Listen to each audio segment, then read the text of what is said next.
Cheers. Yes, sir.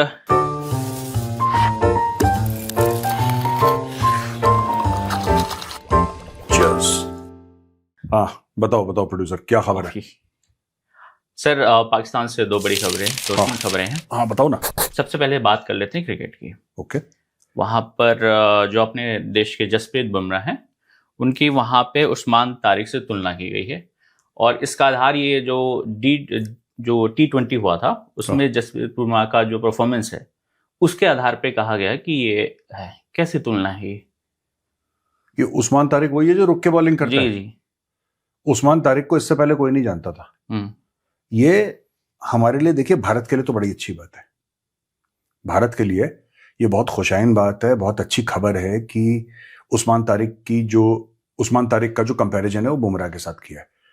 क्योंकि सब लोग ये कहते हैं कि जसप्रीत बुमराह जो है वो ही is the world's best bowler, ये सब लोग मानते हैं। वो दुनिया का सबसे बेहतरीन बॉलर है, जसप्रीत बुमराह से बेहतर कोई बॉलर नहीं है, ये दुनिया मानती है। अब उस्मान तारिक की आपने कंपैरिजन कर दी, उस्मान तारिक ने भी भरोसा कर दिया। बेसिकली उन्होंने ये बोला है कि Jasprit Bumrah is the Usman Tariq of fast bowlers, यानी कि जो उस्मान तारिक स्पिनर्स के लिए है वो जसप्रीत बुमराह फास्ट बॉलर्स के लिए, मतलब उनका दोनों की तुलना कर दी।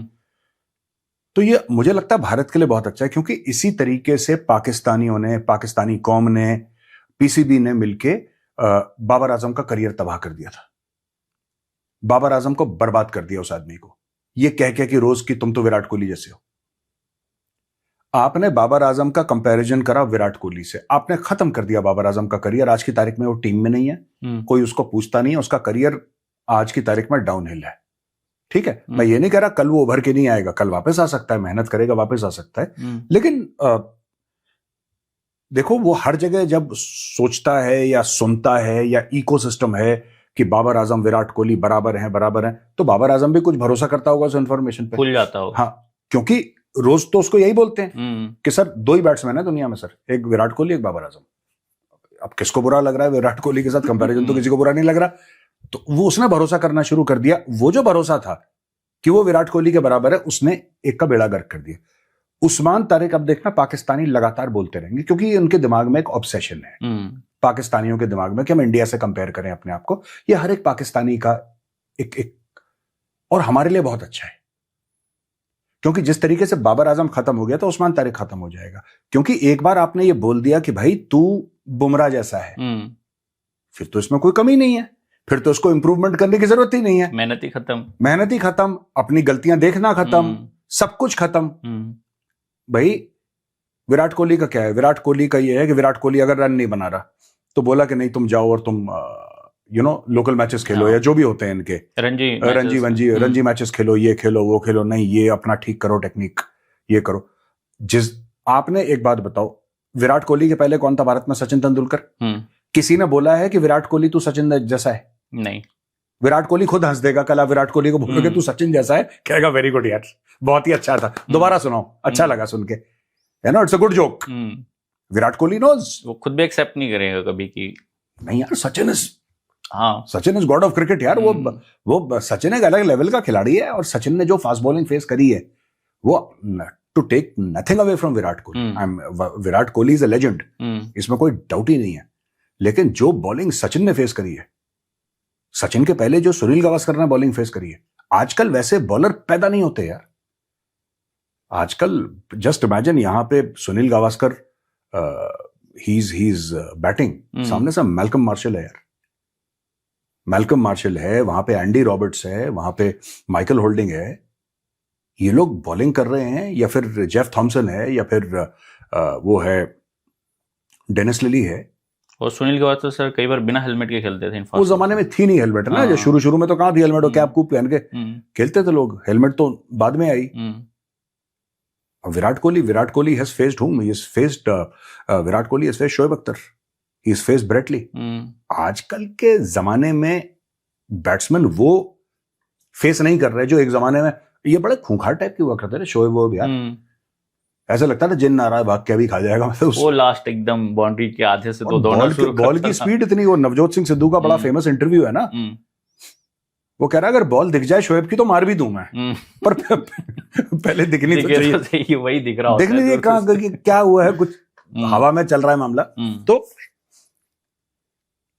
ये इनका बोलना कि जसप्रीत बुमराह इज दी उस्मान तारिक, इन्होंने उस्मान तारिक का करियर खत्म कर दिया, ग्रोथ के ऑप्शन ही खत्म कर दिए। बस ग्रोथ तब होती है जब आप बोल रहे हैं कि हाँ मुझ में कमी है और अब मुझे इसको ठीक करना है, तब ग्रोथ होती है।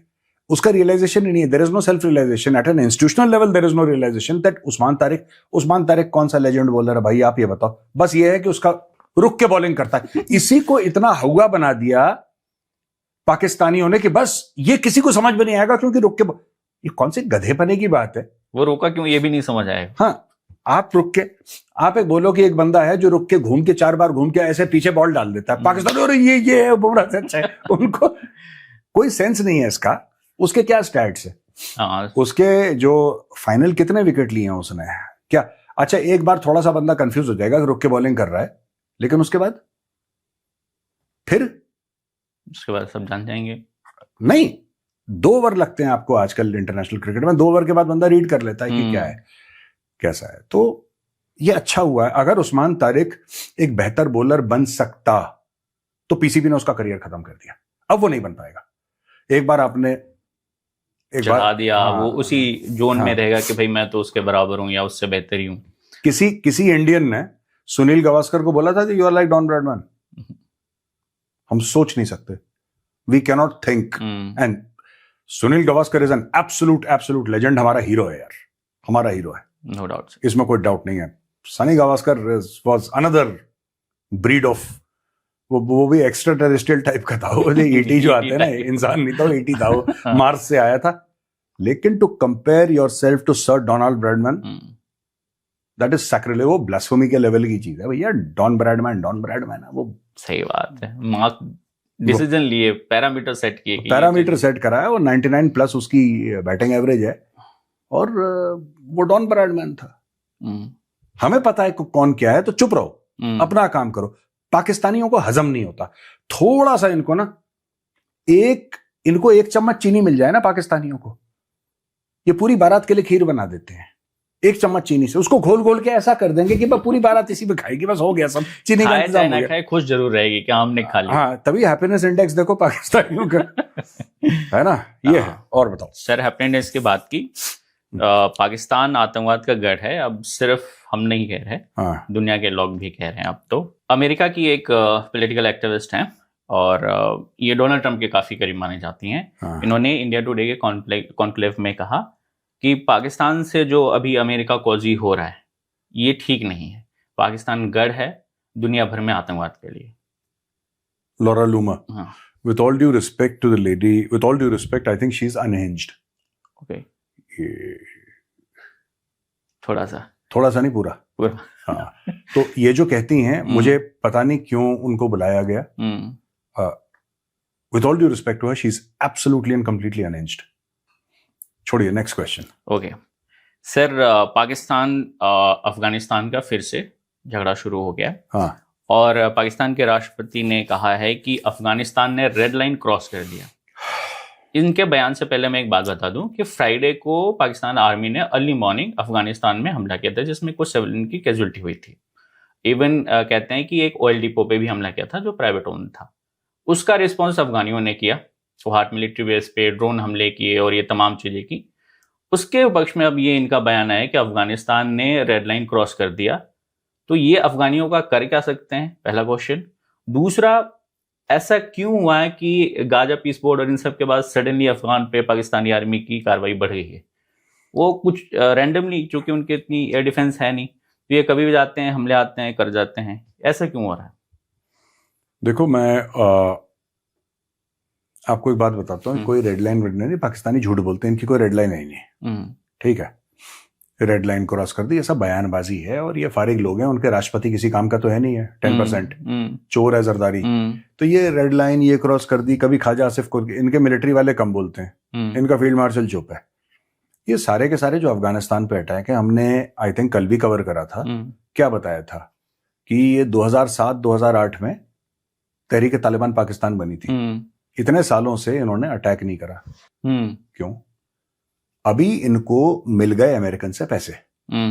ये सारा का सारा जो हो रहा है ना अफगानिस्तान के ऊपर, क्योंकि अब पैसे, जब इनको पहले पैसे मिले थे अमेरिकन से 2 बार 79 और 89 के बीच में, 1979 1989 के बीच में, तब इन्होंने पाकिस्तान ने जब जब अफगानिस्तान में खून बहाया है उसके पीछे अमेरिकन पैसा रहा है। इनको जब अमेरिकन से फंडिंग मिल जाती है ये काम पे अपने लग जाते हैं। यही इन्होंने काम किया है। इनको फंडिंग मिल गई अमेरिकन से, इन्होंने खून बहाना शुरू कर दिया। वो उसको कह रहा है बगराम चाहिए। अभी यही चीज है जो अमेरिका में किसी ने बोली थी, मैं भूल गया, 2-3 दिन पहले का स्टेटमेंट है, हम लोग निकाल भी सकते हैं इंटरनेट से, कि अगर हमारे पास अभी बगराम होता तो कितना अच्छा होता, इफ वी हैड बगराम। ठीक है, ये सारा का सारा देखिए, मैं आपको एक बात बता रहा हूं, जो लोग नहीं समझते उनको मैं वाज़ेह तौर पर समझा दूं, और जब भी ये जंग खत्म होगी आपको पता लग जाएगा कि पाकिस्तान किस साइड है। अगर किसी को ये गलतफहमी है, किसी इंसान को गलतफहमी है कि पाकिस्तान ईरान की साइड है, तो वो सबसे बड़ा बेवकूफ है इस दुनिया में। ठीक है, वो भांग खा के सो रखा है और अचानक उसकी नींद खुली, वो भांग खा के सो रखा है। मैं स्माइल इसलिए कर गया क्योंकि अगला क्वेश्चन मेरा ईरान से ही है। नहीं, मैं आपको बता रहा हूं, मैंने बहुत पहले बोल दिया था, 1.5 साल पहले आपने देखा था कि ईरान को धोखा देने वाला पाकिस्तान है, इनके खून में दगाबाजी है, ये मीर जाफर हैं, इनकी जो एस्टेब्लिशमेंट है, मैं आवाम की बात नहीं कर रहा, इनकी एस्टेब्लिशमेंट, ये मीर जाफर है, ये ईरान के कमर में उसकी पीठ पे खंजर उतारेंगे। ये पाकिस्तानियों की फितरत है, ये इनका सेकंड नेचर है। जब मैं पाकिस्तानी कह रहा हूं, मेरा मतलब आवाम नहीं, मेरा मतलब एस्टेब्लिशमेंट, जो इनके फौजी हैं। It is in their nature to betray. They have betrayed everybody. ये किसी के सगे नहीं है, ये पाकिस्तान के सगे नहीं है। मैं कह रहा हूं आप अमेरिकन के सगे मत होइए, आप अफगानों के सगे मत बनिए, आप तालिबान के सगे मत बनिए, आप ईरान के, आप दुनिया में कोई भी मुल्क है OIC के सगे मत बनिए आप। It's acceptable. लेकिन अगर कोई ये बोले कि पाकिस्तान की फौज पाकिस्तान की सगी नहीं है, ये this becomes very difficult to solve, because your primary loyalty must be towards your country. There is nothing bigger than the country. हम ये समझते हैं, हम ऐसा समझते हैं, है ना। तो अगर हम इस चीज को ये देखें, इस परिप्रेक्ष्य में, इस कॉन्टेक्स्ट में, कि पाकिस्तान कर क्या रहा है, ठीक है। आपने एक बात नोट करी है, ईरान ने सबके ऊपर बम मारा, ठीक है। अफगानिस्तान के अंदर तो कोई US मिलिट्री बेस नहीं है, तो वहां पे तो बम पड़ना कोई लॉजिक नहीं है। पाकिस्तान के अंदर है, पाकिस्तान को बम नहीं मारा ईरान ने अभी तक। क्यों? Why has Pakistan not been attacked? अब I will tell you. Pakistan as usual, ये जो ज़ईफ करके था ना, जो अफगान एम्बेसडर था, जिसने my life with the Taliban एक किताब लिखी है, अगर वो किताब का होता है तो आप जरा स्क्रीन पे दिखाइए, किताब लिखी है उसने। उस किताब में ये बोला था कि इन लोगों के एक मुंह में 2 जबानें हैं और हर एक जबान से ये अलग जबान बोलते हैं। इसने पाकिस्तानियों के बारे में, यानी कि ये दगा देते हैं सबको। आज की तारीख में पाकिस्तान अमेरिकन गेम भी खेल रहा है, ईरानियन गेम भी खेल रहा है, चाइनीज गेम भी खेल रहा है, ठीक है। इनके ऊपर मिसाइल क्यों नहीं गिर रही पाकिस्तान के ऊपर, जबकि इनके पास अमेरिकन बेसेस हैं और वहां से कंफर्म्ड है कि वहां से कम रिकॉनेसेंस तो हुआ है, कम से कम रिकॉनेसेंस हुआ है पूरे इलाके, और मिडनाइट हैमर में भी हुआ था। क्यों? क्योंकि स्ट्रेट ऑफ हॉर्मुज में जब दिक्कत हो रही है तो चाइना का तो ऑयल जा रहा है, एक और एक्टिवेटेड रूट है चाइना पाकिस्तान इकोनॉमिक कॉरिडोर की, तेल पहुंचाने के लिए चाइना को ईरान से थ्रू द लैंड रूट। और सीपैक बनाई इसके लिए। CPEC is basically, apart from its strategic significance, right? Apart from its strategic significance that they want to have a port and they want to overlook the Arabian Sea, और एक तरफ पूरी ये Persian gulf है, एक तरफ भारत है, ये सब all that is good, ठीक है। वहां पे टीगो गार्सिया है नीचे बैठा हुआ, वहां पे अमेरिकन बेस है, इधर जिबूटी है नीचे, वो सब चंगासी, that's all good। लेकिन fact of the matter is कि it is also an alternate pipeline. एक तरफ मलाका है, अगर मलाका चोक होता है, अगर मलाका चोक होता है तो you activate CPEC and alternatively you have, आपने सड़कें बनाई हैं। चाइना ने किस दिन के लिए 30-40 अरब डॉलर खर्च कर दिए पाकिस्तान में। पाकिस्तानी ये समझते हैं कि हम बड़ी अच्छी कौम है, कलमा पढ़ के मुल्क बना था, इसलिए चाइना ने खर्च कर दिए। चाइना को थोड़ा ना इंटरेस्ट है कि तुमने क्या पढ़ के मुल्क बनाया था भाई। चाइना को तो मानते भी नहीं है, वो माने ना माने, चाइना का भगवान डॉलर है, सीधी बात है। चाइना कहता है हम डॉलर की पूजा करते हैं। अब आप बताओ क्या करना है, ये बता रहा हूं। ये फिर, और ये एंड में फंसते हैं, फिर जलील होते हैं, फिर वही गेम खेलते हैं। बिकॉज देखो, इंडस्ट्रियल कैपेसिटी है नहीं पाकिस्तान में। पाकिस्तान कुछ बनाता नहीं है बेवकूफ के अलावा। पाकिस्तान ने कुछ, there is nothing that Pakistan makes that at any scale it can sell to the rest of the world. हाँ, थोड़े बहुत गुड्स मैन्युफैक्चर करता है, वो GSP प्लस मिल गया तो यूरोप में टिका दिया कुछ, मतलब अपने आप अपने पैरों पे खड़े होके ना पाकिस्तानी कंपीट कर सकते हैं ना कुछ कर सकते हैं। ये 25 करोड़ का मुल्क है, इट इज ऑलमोस्ट अनप्रोडक्टिव। तो अब फिर देख लो। सर, आप अक्सर कहते हैं कि ईरान के पीठ पे पाकिस्तान छुरा घोंपेगा। हाँ, ये बात अभी से सच होती हुई नजर आ रही है, और मैं ऐसा क्यों कह रहा हूं मैं ये भी आपको बताता हूँ। दरअसल 12 और 13 तारीख को शहबाज शरीफ गए थे सऊदी अरेबिया, ठीक है। उसको लेके एक टीवी शो चला है पाकिस्तान में, जिसमें नजम सेठी ने एक बात कही है, ठीक है। उनके उस पूरे लाइन को सुनिएगा और फिर अब मैं ऐसा क्यों कह रहा हूं ये आपको समझ आएगा। नजम सेठी से सवाल पूछा गया तो उन्होंने कहा कि जब ये दोनों लीडर मिले होंगे। नजम सेठी का वो सुना सकते हैं? हाँ, बिल्कुल सुना सकते हैं, सुनाइए ना। सऊदी अरेबिया को क्या कह सकते हैं? मैं इनकी जगह पे हूं तो मैं क्या कहूं? मैं उनको यही कहूंगा, sir we are with you. हम ईरान को समझाने की कोशिश कर रहे हैं। We will stand with you, we will defend you. आप जो हुक्म करेंगे हम कर देंगे, मगर अभी वो स्टेज आई नहीं है। Give us time to work things out. Rest assured, our services, our army and our diplomacy is at your service because we are together in this. तो और कुछ छोटे छोटे टेक्निकल चीजें होंगी जो कि डिस्कस की जा रही होंगी कि आप ये भेज दें, वो कर दें, ईरान को साथ ये बात करें, उधर ये बात करें। तो ये बातें भी चलती रहती है ना, और ये टेलीफोनों के ऊपर और नहीं होती उस बातें। उसकी वजह यह है कि फिर CIA और मोसाद सुन रहे होते हैं, तो इसलिए ये बातें पर्सनली करनी पड़ती हैं इन सेफ एनवायरनमेंट्स। हाँ, अब उनके शब्दों पे आप ध्यान दीजिएगा, और इसीलिए मैंने ये रखा भी है। उन्होंने कहा कि दो जब लीडर मिले होंगे तो उन्होंने क्या बात कही। उन्होंने कहा होगा, sir we are with you, हम ईरान को समझाएंगे। पहली बात कि कोशिश कर रहे हैं, we will stand with you, आपका जो हुक्म होगा हम वैसा कर देंगे। सभी अभी वो स्टेज नहीं आया है। Give us time to think, rest assured our army and our diplomacy at your service. तो दो बातें। पहली सवाल ये, ईरान को क्या समझा सकते हैं, किस हैसियत से समझा सकते हैं। दूसरा ये, उनको भी कह रहे हैं कि हम आपके सर्विस में भी हैं। ये देखिए, ये तो जो फिर नजम सेठी ने जो बात बोली ना, कोई मुल्क ऐसे बात नहीं करता एक्सेप्ट फॉर पाकिस्तान। ये गुलामों की जबान है ये, कि आपकी खिदमत में हम हाजिर हैं और आप बताइए आपकी खिदमत कैसे कर सकते हैं। मुल्क जब बात करते हैं, और उन्होंने, नजम सेठी गलत नहीं बोल रहा, इन्होंने बात, क्योंकि आपने देखा किस तरीके से ये सामने बिल्कुल जमीन पे झुक जाते हैं, शहबाज शरीफ और इनका फील्ड मार्शल, और बिल्कुल लेट जाते हैं जमीन पे, बिल्कुल गुलामों वाली। देखो, एक तो नौकर होता है, वो ठीक है, आप नौकरी करते हैं, सब लोग करते हैं, और किसी भी लेवल पे अगर कुछ भी हो तो वो अपना वेतन पा रहा है। वो हराम की नहीं खा रहा, वो वेतन पा रहा है, वो मेहनत ईमानदारी से। ये सरखरीद गुलाम है पाकिस्तानी, ये खरीदे गए हैं, और खरीद के इनको अब ये, जी मेरे आका, इससे आगे आप नजम सेठी की लैंग्वेज चेक करिए यार, कि हम उनको समझा दें। वो ठीक है, वो धोखाधड़ी, और दूसरी बात आपकी भी ठीक है कि समझाएंगे क्या ईरान को। ईरान अमेरिका नहीं समझ रहा, इजराइल से नहीं समझ रहा, पूरे मिडिल ईस्ट से नहीं समझ रहा। टटपुंजिया पाकिस्तान जो भीख मांग मांग के शाम को रोटी और सालन खाता है, अगर भीख ना मिले, 30% सैलरियां कम कर दी हैं लोगों की, वो है सवाल आपका? हाँ सर, है। आगे मैं वही बोल रहा हूं। 30% उन्होंने सैलरी कम कर दी, हम समझाएंगे। ये वही चीज है कि उस्मान ख्वाजा जसप्रीत बुमराह जैसा है, या फिर बाबर आजम विराट कोहली जैसा, ये बड़ी बड़ी फेंकने वाली, ये Lahore, this is Lahori blood actually, कि ये एक चम्मच चीनी है ना, उससे पूरी बारात को खीर खिलाऊंगा। This is the nature of the people there. Usman, अब ठीक है यार। सर, उसमें एक और बात कही है, हाँ, थोड़ी मजेदार सी है, सुन लीजिए। उन्होंने कहा कि इस तरह की जो बातें होती है ना दो देशों के बीच में, वो फोन पे नहीं होती, वरना USA और इजराइल सुन लेता है, CIA मोसाद सुन लेती है, इसलिए जाके बताना पड़ता है। तो क्या कहेंगे इसमें? कुछ नहीं, अपनी ट्रिप बना रहे हैं, फॉरेन ट्रिप। ये इनको बहाना, देखो शहबाज शरीफ को बहाना चाहिए घूमने का, ठीक है।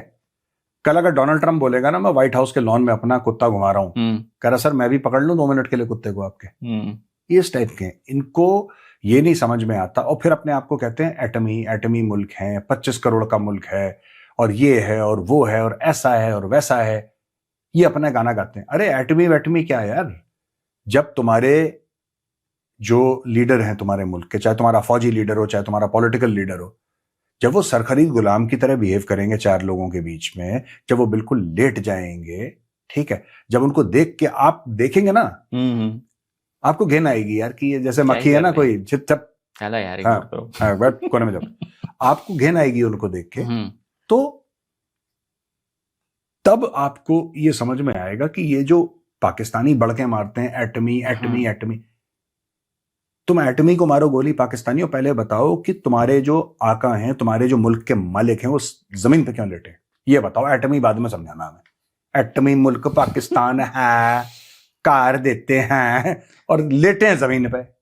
बड़ी बड़ी बातें, उस्मान ख्वाजा और पता नहीं ये दुनिया को समझाने चले हैं, ईरान को समझाएंगे जिसको अमेरिका नहीं समझा पा रहा। और नजम सेठी खुद पता नहीं इतना कॉन्फिडेंस कहां से इस आदमी के पास आता है। नजम सेठी, हमारी जो डिप्लोमेसी है, तुम्हारी कोई डिप्लोमेसी नहीं है बेटा।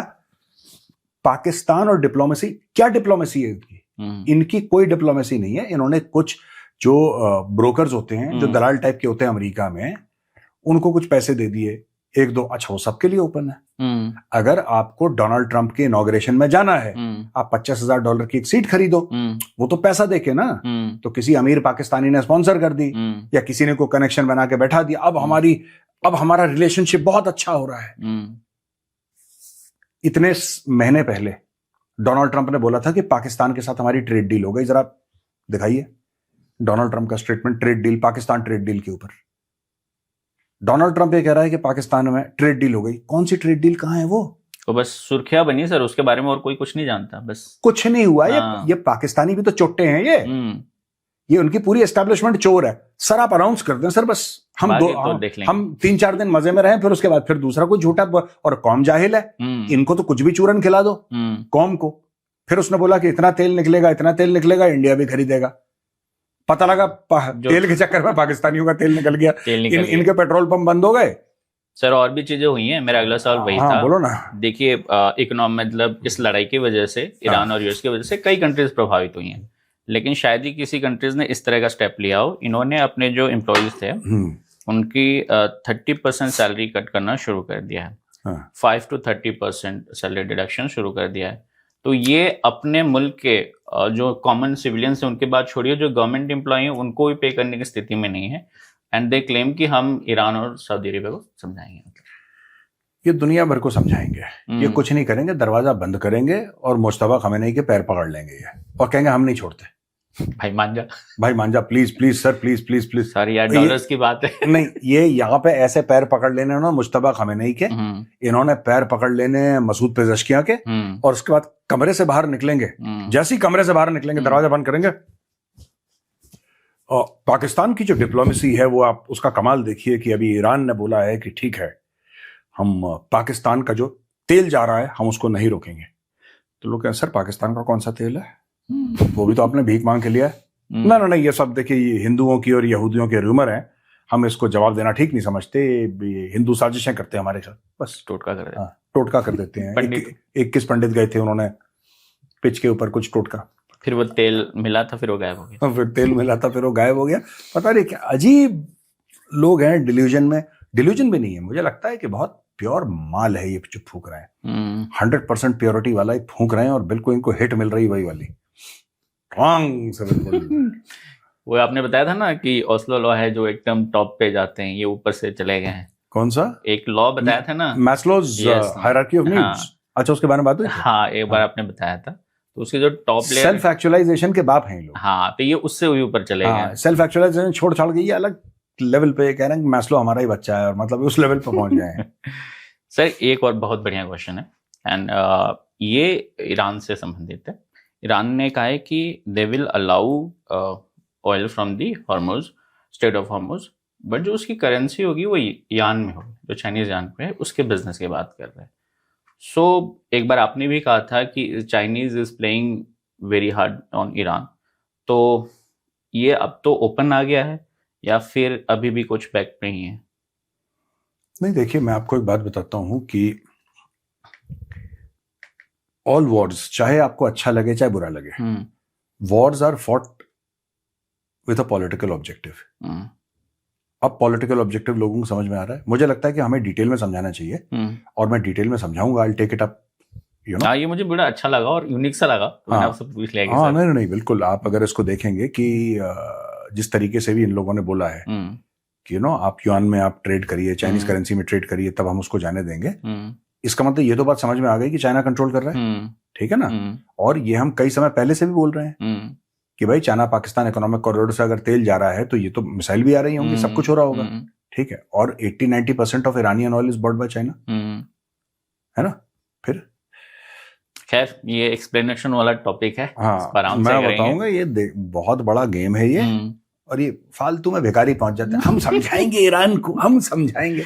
मतलब मैं हैरान था सर वो सुन के कि वो ईरान को भी समझाएंगे और सऊदी अरेबिया को भी कहेंगे हम एट योर सर्विस, और army and diplomacy at your service, eight your service. और दूसरी चीज है कि पाकिस्तानी टेलीविजन पे लाहौरी आके पता है क्या बोल रहे हैं कि पाकिस्तानी है, जो मैं देख रहा था, मैं वीडियो सेव करना भूल गया वरना मजे आ जाते।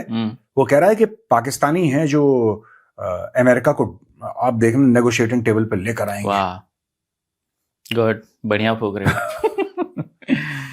बस सर आज के लिए इतने, ठीक है, सर चलिए, ओके, ठीक है भैया, ओके, हम चलते हैं फिर, राम राम। राम राम।